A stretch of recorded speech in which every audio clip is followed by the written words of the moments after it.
and welcome to Man's Model Moments. Now after the last paint mixing video, the natural follow-on point for us are the RAF's primary adversaries in World War II, the Luftwaffe. Now the Reichsluftministerium, or RLM, like the Air Ministry in the UK, had guidelines on paint shades and camouflage from before the war, and that also changed as the war progressed, just like the RAF. Unlike the RAF, this was primarily driven by shortages of materials and supply and other wartime pressures, rather than changing mission roles, however. Towards the end of the war things got even more messy, and so I'm going to split the Luftwaffe mixing into two parts. This one, which will deal with the early and mid-war standardised colours, and then another which will go into the later war colours and their many variations. Now if you've not seen my prior videos on mixing these colours, I'll be making the same compromises for the mixes I present today. Firstly, I have concentrated on relatively simple mixes to allow you to easily follow them, and so the shades are not always going to be perfect. But I think the ease of reproduction is more important than a very small variance in shade. Secondly, these colours are mixed to standards, as meant to be applied factory fresh with no weathering and no scale effect built in. That means that these may well appear too dark or saturated when applied to a model, and of course standards were often more like guidelines in the actualities of war. Third and last, I'm using just 12 paints to mix these colours, as I want to show how you can not only learn a lot using paint mixing, but also get good value given you're making several colours from a small set, rather than having to buy paint for every single thing you want to colour. So now let's have a look at our RLM colours. Now I mentioned standards, but there are probably more online and in-person discussions about Luftwaffe colours than any other, and I don't want to be drawn into any long-winded debate which will end up nowhere on the question of what is correct. What I will do is try to give you the best matches I can to the data that I'm using. If you want to use different data and sources, then that's absolutely fine. As I've said before, the beauty of mixing a paint is that you can adjust it much more easily than a pre-prepared mix that you have no idea how it will react when you add another colour to it. Now as for sources, I have about the best you can. Spectrophotometer data from actual painted colour chips from Wernick and Bohm, Merrick and Kirov, and the Michael Ullman chart too. These are thanks to one viewer, who I'll refer to as C.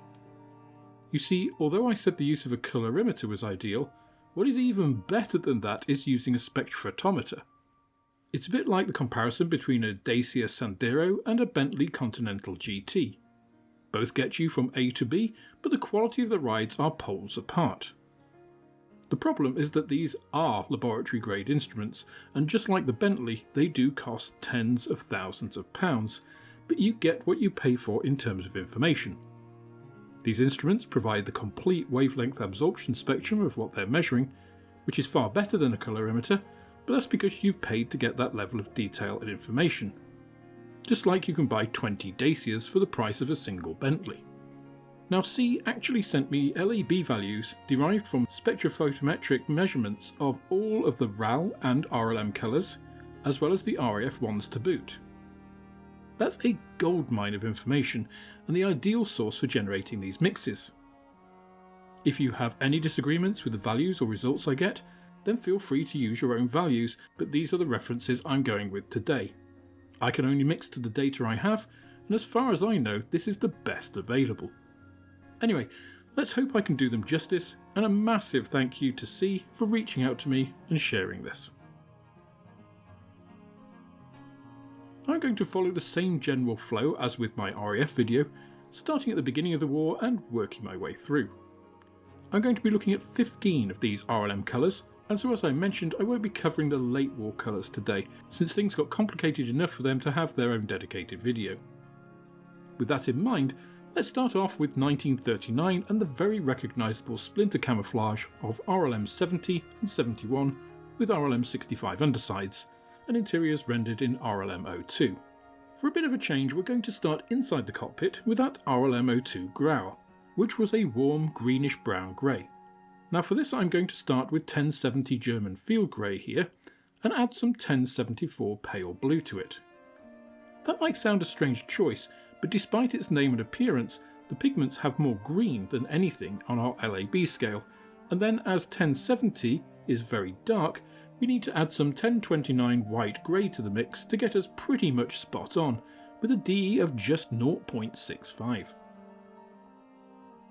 Next we'll tackle the splinter camo colours, and these are very easy indeed, since ICM 1069 is within 1 DE of RLM 70 Schwartzgrun, and ICM 1070 is also very close to Dunkelgrun with a difference of just 1.55. That just leaves us with RLM 65 Hellblau for the undersides. This isn't too hard to recreate either, we're simply going to lighten ICM 1075 blue-grey with 2 parts of 1029 white-grey. For maritime operations, RLM 72 and RLM 73 were essentially substituted for the usual 70-71 for patrol and reconnaissance seaplanes.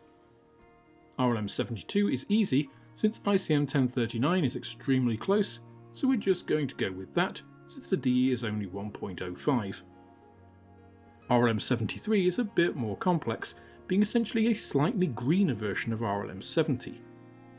We can achieve this quite counterintuitively by adding 1 volume of 1037 dark grey to 2 of 1069 to get us a very good match with a DE of 1.09. Much as the RAF modified its day fighter camouflage as operations became more aggressive, so did the Luftwaffe, and in 1941 a new camouflage scheme of RLM 74 and 75 over undersides of RLM 76 was introduced onto German day fighters, though the earlier scheme was still used on other aircraft types. Modelling was generally done in RLM 02, 70 or 74 over this 74, 75, 76 scheme, but check your sources as this varied widely. Now I just want to take a moment to thank all of you who have supported me directly through YouTube memberships and Patreon.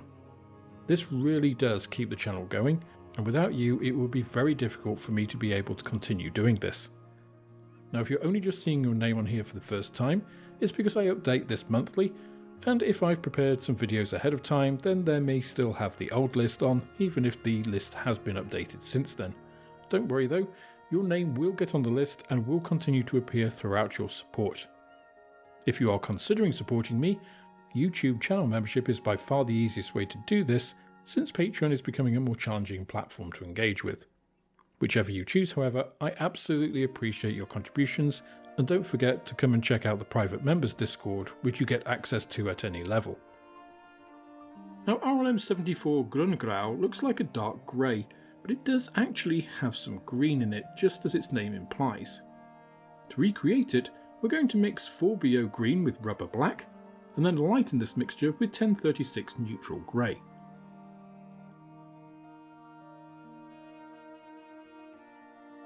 For Mittelgrau, we have a much simpler job. We're just going to add 1 volume of 1037 dark grey to 2 of neutral grey, and we're done.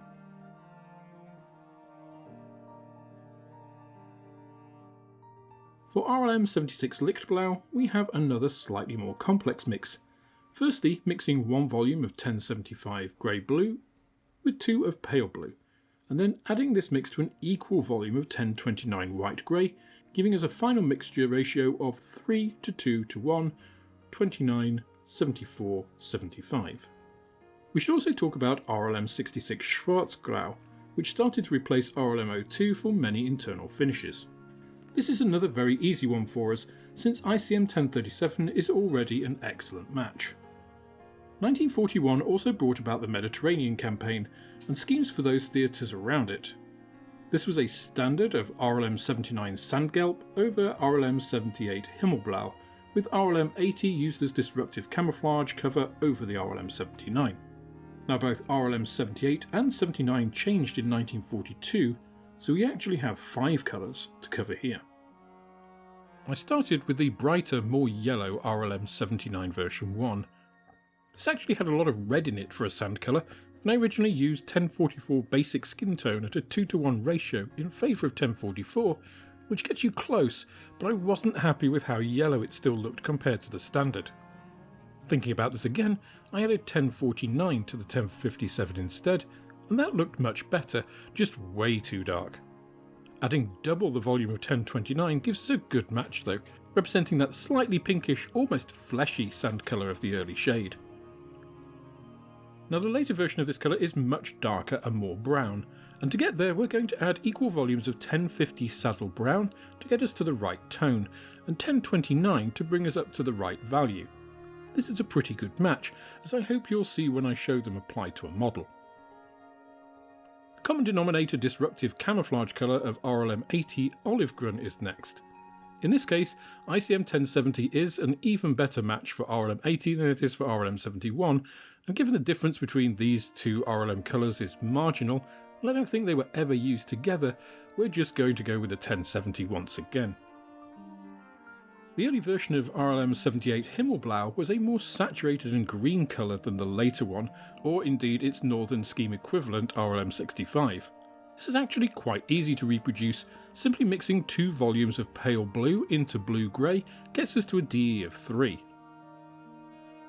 For the later RLM 78, just like the RLM 76 elsewhere, this is a less vibrant, less saturated version, which we're going to achieve this time by killing some of the blue in 1075 with 1036 neutral grey, and then adding an equal volume to that mixture of 1029 white grey, giving us a final ratio of 1:1:2. So let's see these on some 109s. Here we have the classic RLM 70/71 in that very recognisable splinter pattern and side model over RLM 65 of the early war. Underneath you can see that RLM 65 Hellblau, and we can compare it to the later standard RLM 76 Lichtblau on the port wing here, a much lighter and desaturated grey blue. Taking a look at the top of that later scheme, we can see the RLM 74 and 75 splinter.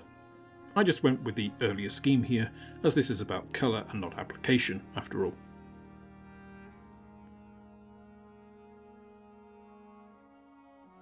Here's our 109 in desert camo. You can see the much lighter version of RLM 79 with the very dark splotches of Olivgrun for the disruptive pattern forming a pretty high contrast scheme, as we see on wartime photos. Looking underneath, you can see the RLM 78 Himmelblau here looks quite similar to the RLM 65 we had in the standard scheme, but just hold that thought because we'll compare them shortly. Just like RLM 76, the later version is a more desaturated greyer colour compared to the earlier shade. On the top, it might not be immediately apparent, but this later shade of RLM 79 is quite a lot darker. You can tell that because the RLM 80 over it appears lighter than on the other side, despite it being exactly the same colour. This is that enhanced contrast effect I mentioned last time. Now comparing the undersides with our RLM 65/76 109, we can see that Himmelblau is a lot darker and has a different tone than the Northern Theatre colours, despite when we look at it in isolation it's seeming to be reminiscent of RLM 65. Once again, our colour memory isn't that good and rather subjective.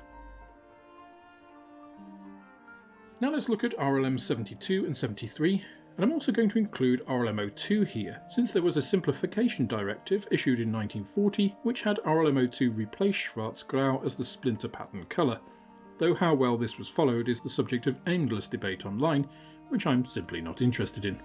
I'm just showing you the 109 here with the Schwartzgrau repainted in RLM 02, and I think the contrast levels match some of the black and white photographs at the time, but you can make your own minds up. As for the 72/73 maritime scheme, this was a very low contrast and dark scheme as you can see, but I think it also reflects the period photos pretty well, which is enough for me, especially as these colours are only our starting point in painting any subject. So that's it for this video. Here are all the paints I used, together with their mixing ratios, which I'll also put in the video description below. As I'm now selling individual ICM paints through my shop, I've also created some bundles for these mixing videos, both a basic one for each video with the 12 paints you'll need, and a larger one for each with 20 paints containing multiple bottles of the more used or the common colours to help prevent you running out of some of the core paints before any of the others. You can check those out at my online store, and those are also linked in the video description below. Please do let me know your thoughts on all of this in the comments section. and I look forward to seeing you in the next video in this series, where I'll cover Wehrmacht vehicle colours. That's all for this instalment of Man's Model Moments. If you enjoyed the video, please click the like button, subscribe to the channel for more like it, and share this video with others you think would also enjoy it. You can also follow me on Instagram, Twitter and Facebook, and if you're feeling generous then I also have a Patreon, which is absolutely the best way of helping me to grow the channel and produce more content like this. With that, I hope you have plenty of modelling moments of your own, and I look forward to welcoming you on the next video.